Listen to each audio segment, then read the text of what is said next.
Hi అండి. అందరు ఎలా ఉన్నారు? బాగున్నారా? నేనైతే చాలా బాగున్నాను. ఈరోజు మా ఇంట్లో ఎండుమిరపకాయలతో అయితే కారం చేశారనమాట.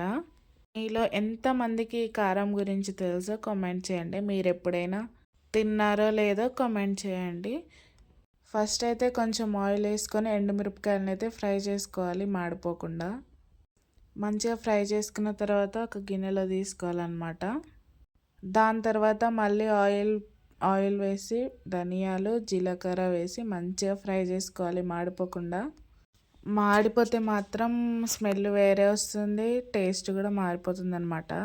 మంచిగా రెడ్ కలర్లో వేయించుకోవాలి మాడిపోకుండా.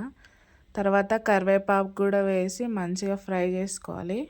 దీంట్లో కరివేపాకు వేస్తే టేస్ట్ బాగుంటుంది, కొంచెం ఎక్కువే వేసుకోండి కరివేపాకు. దాంట్లోనే తాలింపు గింజలు అంటే ఆవాలు పచ్చిశనగపప్పు వేసుకొని ఫ్రై చేసుకోవాలి. దాంట్లోనే సాల్ట్ కూడా వేసుకొని మొత్తం మిక్స్ చేసుకోవాలి. ఇట్లా దీన్ని మిక్సీ పట్టుకోవాలి, మరీ మెత్తగా కాకుండా పట్టుకోవాలి బరకగా. దాంట్లో ఎల్లిపాయలు యాడ్ చేసుకోవాలన్నమాట. ఈ కారాన్ని వేడివేడి అన్నంలో వేసుకొని తింటే చాలా బాగుంటుంది. మీరు కూడా ట్రై చేయండి. ఒక లైక్ చేయండి.